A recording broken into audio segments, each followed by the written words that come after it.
അല്ലെങ്കിലും fried rice pulao അതിലൊക്കെ rice അത്ര ഫുൾ വേവില്ല. ചെറിയൊരു കടി മന്തിക്കാണെങ്കിലും റൈസിന് ചെറിയൊരു കടി ഉണ്ടാവും. മുന്തിരിങ്ങ ലാസ്റ്റ് ഇട്ടാൽ മതി കേട്ടോ. എന്താന്ന് വെച്ചാൽ മുന്തിരിങ്ങ ഈ ചൂടത്ത് വേഗം അങ്ങ് അവിയും. ഇനി അതെടുത്ത് ഇവിടോട്ട് വെച്ചോ.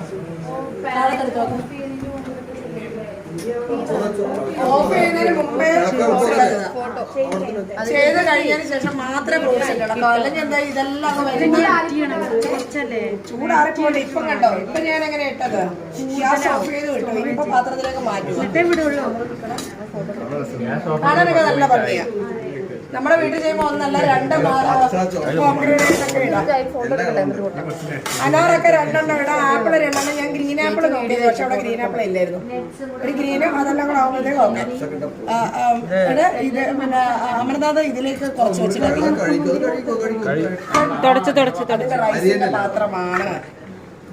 ഇനി നന്നായിട്ട് പിന്നെ മിക്സ് ചെയ്യണം കേട്ടോ. ഇതിൽ ലാസ്റ്റ് അല്ല മുന്തിരിങ്ങ ചൂട് കൂടുതൽ പിന്നെ ലാസ്റ്റ് ആവുമ്പോഴത്തേക്ക് ഇളക്കിയാൽ മതി.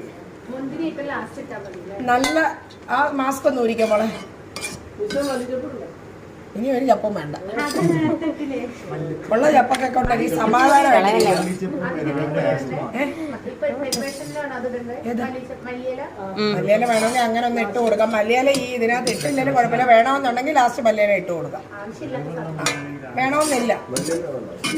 ഫ്രൂട്ട്സിന്റെ ഒക്കെയാണ് ഇതിന്റെ ടേസ്റ്റ് എന്ന് പറയുന്നത്. ഇതിനോട് അടിപൊളി നല്ല ഡ്രാഗൺ ചിക്കനോ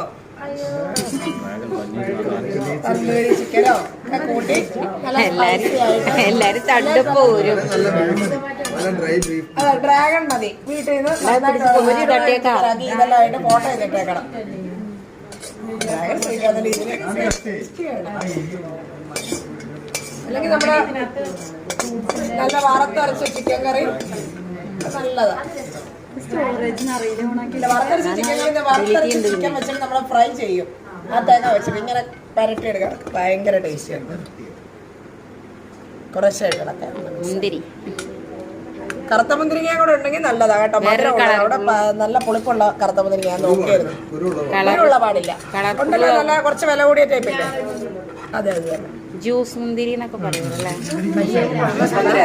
ജ്യൂസ് മുന്തിരി ആ നീളത്തിലുള്ളല്ലേ ജ്യൂസ് മുന്തിരി മറ്റേ ചെറുത് ചെറുതല്ല, മറ്റേത് വലുതാ.